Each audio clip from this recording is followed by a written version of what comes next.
TikTok have a favorite hour, not one, well it doesn't matter. There's not a second that slips unnoticed or ignored. So many events take place, times like an eternal keepsake. Hold on the good memories and the ones not so fun. Well, we both make mistakes and choose to do wrong. When down on our luck, when some can't go on, we claim the TikTok that ticks to our songs. A second too soon, an hour forgone.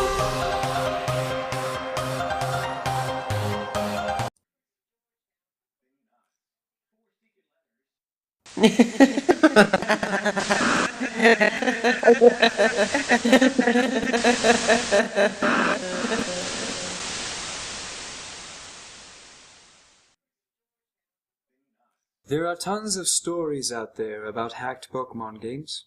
Some of them really quite neat, such as the one about a version where you get a ghost as a starter. Some are ridiculous, silly stories about individuals dying after playing a game, or the game talking to them. God, don't these writers know less is more when it comes to these stories? Oh well, I digress. I grew interested in these hacked games that are apparently in any thrift store, on eBay, or handed out by homeless people to random passers-by. I didn't have the pleasure of meeting these creepy people. I merely found this particular cartridge in a trash bin, where this dump truck backed into my neighbor's dumpster. I noticed the game, and asked the trash man if I could take it, and he didn't seem to mind. It was thrown away, after all. I, of course, confirmed with my neighbor to see if anyone actually wanted it, though they did seem perplexed, as if they'd never seen it in their life. Their son made a grab for it, a little boy who saw the Charizard on the cover, crying out, "Pokemon! I want, Mommy!" But his mother told him no, seeing as I found it. He didn't even have a Game Boy anyway, he just liked Pokemon. Thinking nothing more, I simply went home, looking at the cartridge's sticker on the way. It was a plain old red version, the sticker torn slightly across the Charizard's neck. And that was expected with such an old game.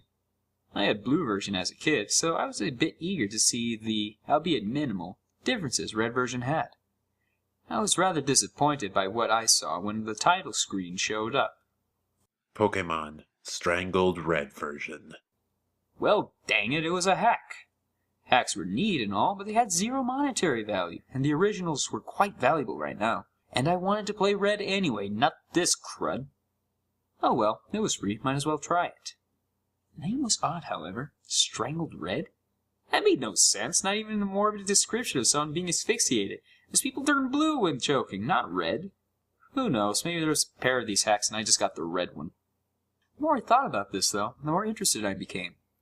The initial disappointment turned into curiosity. I wanted to know what the creator had made, and I was going to know everything I saw.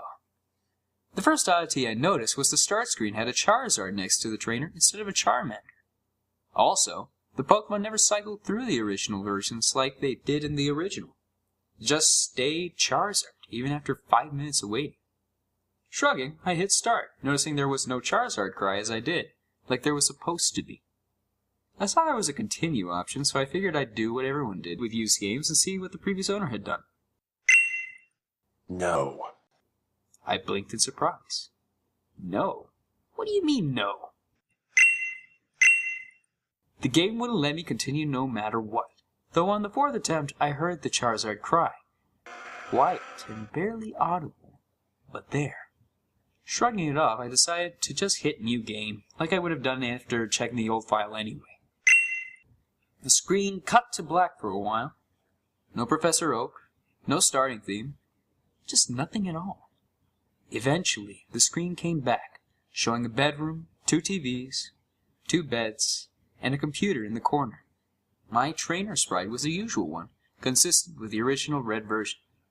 I was curious as to why it didn't ask my name, though that was answered as I opened the pause menu, noticing my trainer was named Steven. No, this is not my real name or some stupid crud like that. This game isn't self-aware or haunted, and at least not that I know of. It just already had a name chosen. Curious, I saw he had the starter amount of money. No badges. He didn't look like Red, though. His hair was longer, almost reaching halfway down his back. Red's usual smile was replaced with a confident smirk. Honestly, I found this sprite much cooler than Red. Next, I checked out his Pokemon, a single Charmander, level 5, named Miki. Nothing was odd about it, or should I say her with the name and all.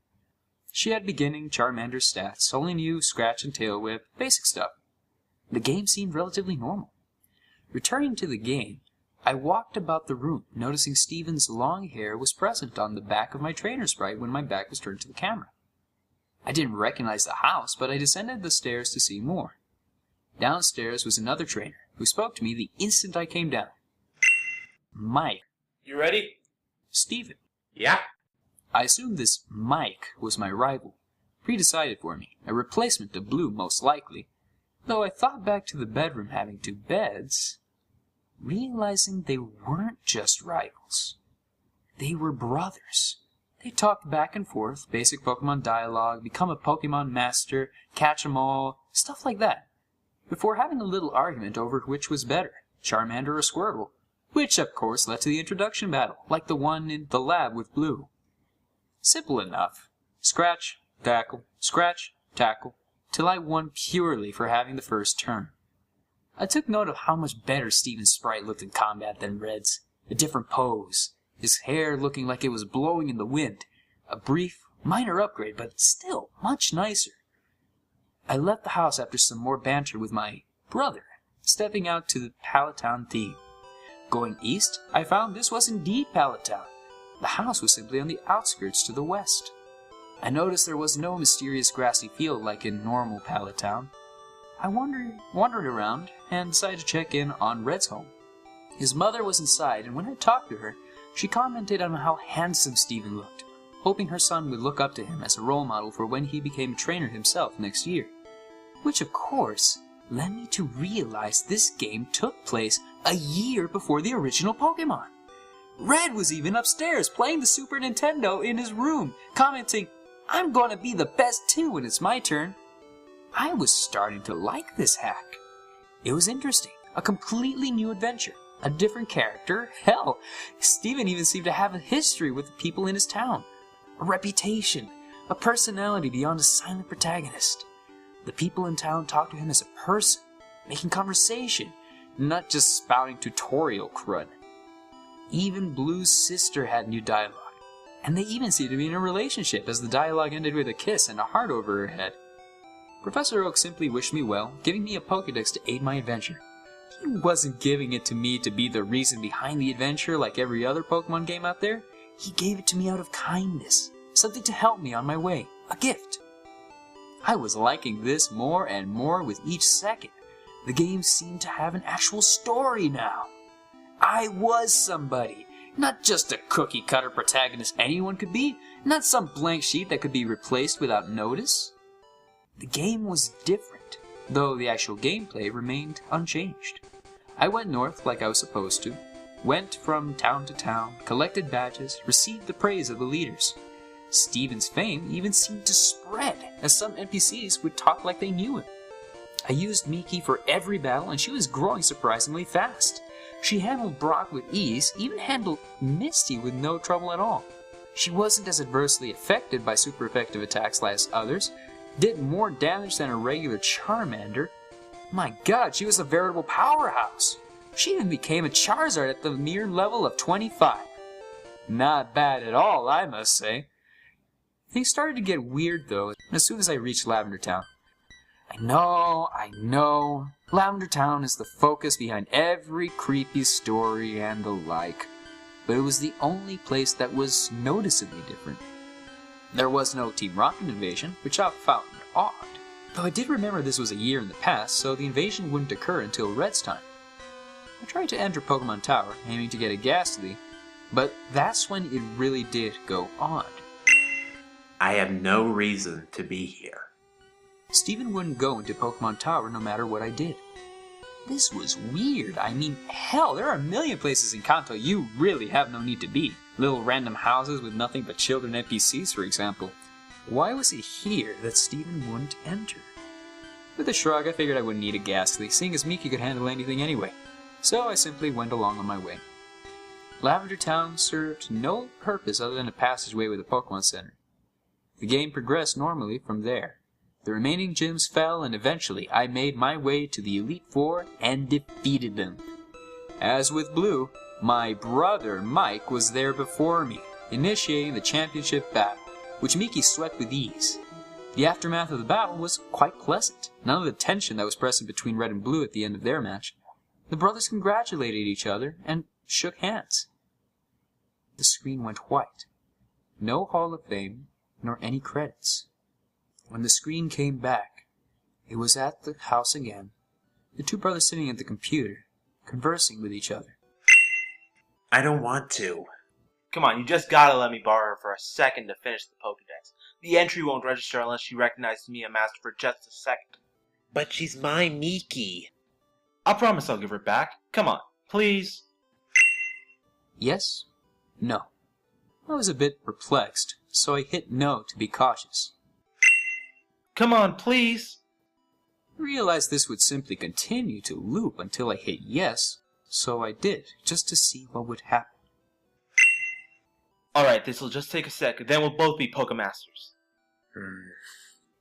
The screen changed to the animation shown when two people trade Pokemon, which I found a bit weird, seeing as I was solo. But whatever, this was what was apparently supposed to happen. Miki went first. I watched lazily as she began to travel down the trading tube. That made me jump. The sudden noise resonating in my silent bedroom, loud due to the volume being way up. Looking at the screen, I noticed the game had seemed to freeze. Mickey's still in mid-trade, but the game wasn't doing anything. With a sigh, I just turned off the game, wondering when my last save was. When the game turned back on, I stared for a moment at the start screen. There was no Charizard next to the trainer. Upon pressing start, I saw the new game option was absent, leaving only continue. That was strange, to say the least, so I selected it. The game starting without even showing my stats as usual. My jaw dropped at what I was greeted with. 1 year later. The Lavender Town theme came first, playing its normal way. The screen slowly fading in from blackness. Steven was in the Pokemon Tower, which made the music even stranger, seeing as the tower had its own theme. He was standing in front of a tombstone, not doing anything. Wondering what was going on, I pressed A. Confused, I tried walking, realizing I was indeed in control at the moment. I brought up the pause menu and checked my party. Miki was gone.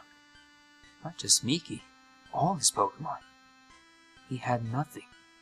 The Pokédex was absent from the menu. His bag was empty. Honestly concerned now, I checked his trainer card. He had no money. He had no badges.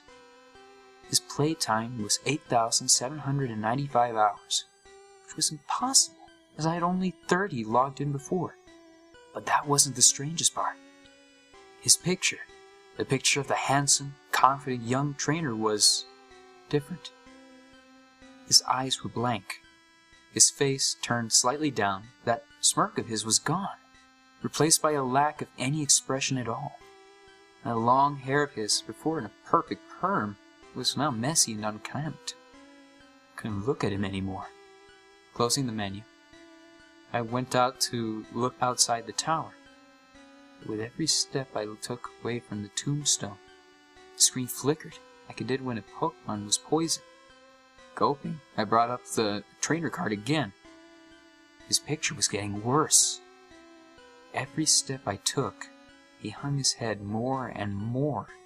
His shoulders slumped. He bent over. The time I exited the tower, he was on his knees, hands to his face, hair draped across him. I had guessed already what was going on. This clinched it. I began to put some things together in my mind. I had always wondered why there was no champion in the original games besides your rival. Why is it you, the protagonist, had to beat your rival when he just waltzed in, no previous champion to challenge? Then it struck me. The answer was right here. The previous champion gave up. His precious Miki was apparently dead, and with her so died part of him. His Pokédex, the other Pokemon, his badges, his fame, all of it. He threw it away. In that year, the year that I missed, the year where all those hours came from. Yes, I even did the math. There's 8,765 hours in a year. Add that to my 30 from before, and it matched up. Even so, the game kept going. This should have been an ending, I thought. I mean, what else was there to do? I had no Pokédex, no Pokemon, not anything. What was I supposed to be doing? I talked to everyone in the town, but they all said similar things. Are you okay? Still mourning, I see. Everything will be alright. Please, is there anything we can do? Stephen never replied to any of them. They all simply said the same things over and over. Couldn't put the game down now. This was all so strange. Curious, I headed off into the tall grass and eventually got into a battle with a Rattata. No Pokemon was sent out, just Stephen's sprite. I was wondering how I'd battle. Wild Rattata, let you be. The battle ended without anything happening. This was certainly interesting, and it happened with every Pokemon I encountered. Wild Pidgey ignored you. Wild Ponyta wandered off. The music never changed either. No matter where I went, Lavender Town came from the speakers following me. Sometimes slowed down slightly, sometimes not. I searched everywhere, every town, talked to everybody, wondering just what the hell I was supposed to do. My frustration was mixing with the depressing atmosphere of all this, making the experience altogether unnerving and uncomfortable, but I couldn't tear myself away. I was starting to get a bit angry, though, nobody telling me anything besides giving me their condolences and trying to give me items like lemonade or coffee, each met with, No. slapped myself for idiocy, suddenly realizing how the likely answer was right in front of me. Pallet Town, of course! When I went there, though, which took a long time, having to walk, no Pokemon to fly with, no bicycle to ride, and Stephen only seeming to move half the regular movement space, it wasn't much different. I first tried talking to Professor Oak. These things happen. You were just unlucky. Next I tried Blue Sister. Please, don't leave home again. Red's mom wouldn't even talk to me at all. With nowhere else in mind to go, I walked to the west, finding the house from the beginning, which I had never entered since leaving Pallet Town. Inside was Mike, but talking to him was just as useless. I'm so sorry. I pondered for a moment if this really was the ending. Stephen doomed to do nothing but roam Kanto in misery, haunted by the memories, forced to listen to everyone's concerns about him. As a last-ditch effort to do anything, I went to the bedroom and walked over to the bed. I'm going to sleep. The screen faded to black for a moment, but then slowly faded back in, the world having a black tint to it. Mike's sprite was laying in the other bed. I assumed this meant it was night. I'm going to do it. Do what? Again, I had no idea. Tried expecting everything in the room, nothing happened. As soon as I left the house, another dialogue. It can bring her back. It can do anything. In the hell was it? Something that could do anything. Couldn't, for the life of me, figure it out. Wandering about, I tried to leave Pallet Town the usual way. Not that way. He wouldn't go any further. I tried the homes. Screw them! I crooked my eyebrow at that, forgetting for a moment this was not a real Pokemon game. Vulgarity just threw me off. I continued to look around, but there was nowhere I could go, until I accidentally stepped on the ocean. Stephen walked right in, only the upper half of his sprite visible, like the swimmers you encounter in the Cerulean Gym. I didn't know he could swim. The missing one. Missing one? Pause for a moment. No. No, he couldn't possibly mean... I hadn't even tried the missing note trick on this hack yet, but it just fit too well. That had to be what he meant.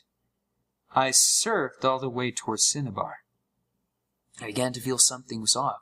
More so than this already was. Silence. The Lavender Town theme had stopped. There was no noise at all, nor were there any Pokemon. I just kept going, finding Cinnabar and surfing up and down the east coast. And lo and behold...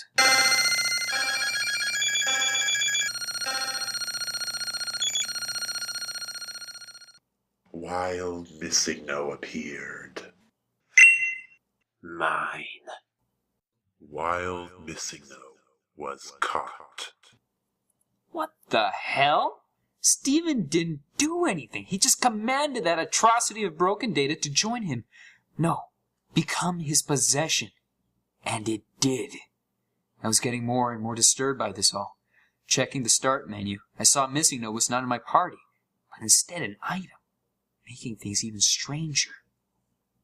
I checked the trainer card as well. Steven had his back to me, his long hair draped behind him, his hands in his pockets. Nothing else. Remembering what he said at the start of this night, I realized what I had to do. I surfed to land and made my way northeast to, where else but Lavender Town. Along the way, I noticed all the trainers, oddly still out at this hour, wouldn't look at Steven. All of them turning when he passed, even those that were normally static. I tried talking to one of those officers in the guard-type buildings. They all said the same thing. Just go. The one sent chills down my spine. Sometimes dead is best. My hands were sweating by this point. Steven was about to try the impossible, something some would see as a crime against nature, which many of these people shared that opinion. I steeled myself. It's just a game. I'm going to complete it. It took an eternity to reach Pokemon Tower, but I got there eventually. Taking a deep breath and heading toward the tombstone, I remembered which one. The image of Steven standing before it was burned into my memory after all. I tried inspecting it first. Miki. Nothing happened. With a gulp, I opened the menu and selected Missigno from the bag. Steven, don't use it! I was reminded of when Professor Oak would magically tell you couldn't use a key item somewhere, like when using the bicycle in a building or a fishing rod on land. Though the message this time was different. Even worse, Steven responded to it. In a world that cheated me, why should I play fair? Steven used it.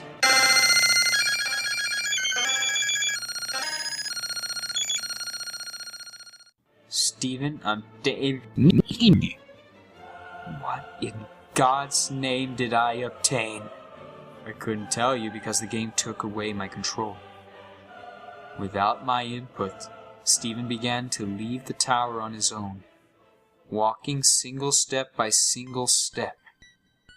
The Lavender Town theme was starting again as he left the tower and began his excruciatingly slow journey against my will. Every time he crossed one of the borders where the music would change, it got progressively slower, more and more disturbing. By the time it reached Cerulean City, it was a demonic rumbling. I just stared, watching him, trying to guess where he was going, but it was getting more and more obvious. He was heading to Pallet Town. The music had all but stopped when he got there, playing single note by single note. He went exactly where I had guessed, right to his own house, inside, and up the stairs. At this point there was no music. Steven moved step by step, stopping at his brother's bed, turning to face him. At first I thought the game froze. He didn't do anything. He stood there, and I couldn't move him. I did, however, find out I could open the pause menu. I was terrified to look, but I couldn't stop myself. I selected his trainer card. There was a low, growling noise, like a distorted Pokemon's cry. Steven was looking at me again, directly at the screen. He was hunched over, his bangs obscuring his face. His hair was wild and feathered out, And between his bangs, there wasn't a face left anymore at all. Just blackness, and 2 red eyes looking straight forward at me. A white grin contrasting with that blasted darkness. That wasn't all. His name was now Steve. I couldn't look away. My eyes glued to his, not breaking contact for some time. My vision was getting blurry until I couldn't see very well. My face grew wet. I was crying like a baby. There was nothing I could do to hold back the tears. I was with this boy from the start. I built him up to greatness and was then forced to watch his decline after a tragic accident. And now he was this thing, this abomination. I watched him go insane. Halting my tears, wiping my eyes, I closed the trainer card and tried to save the game, wanting to quit. The game informed me this was impossible. Nothing can be saved now. The pause menu wouldn't close no matter what I did. So with no other option, I checked the bag. Nothing happened. I checked the Pokemon, and there was one.